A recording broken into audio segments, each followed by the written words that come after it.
Natanggal na namin yung oil cooler. Parang may posibilidad yata rito sa o-ring niya, oh. Yung o-ring dito. Yan.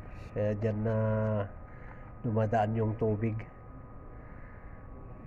Pumapasok na dito sa oil cooler. Yan. Dito pag kaya pumasok na dito sa oil cooler. Kaya humahalo na yung tubig sa langis. Yan yung oil cooler niya. Kaya malutong na ito eh. Malutong na, oh. Plat na yung o-ring. Dito yan ilalagay, oh.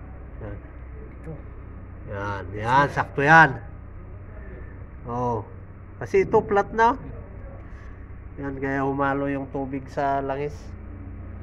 Yan, oh, yung o-ring niya. Yan ang bago. Lalagyan namin ng bago ngayon. Yan. Yun. Yan. Tapos ang klikayan. Kaya yung tubig dito, nagsisirculate dito sa loob niya. Papasok na rito.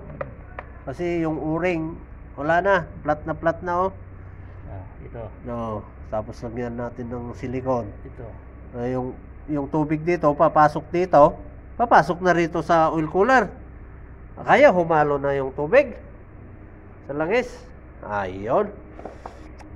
Malalaman yan pag makapit natin. Ayan, mga nilagay mo na. Ay, oh, para hindi maibabad sa diesel. Kasi pag maibabad sa diesel to, lalaki. Prepare bukas. Ayan. Oo. So yung paglagay ng oil cooler niya, oh, LED. Ayan. Okay naman ang water pump.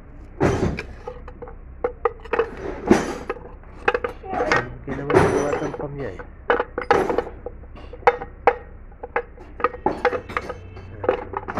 Kaya ang duda ko doon yung o-ring ng oil cooler. Baka dyan. Bukas. Ganun pa rin. Balik natin. Ay, wala nang iba.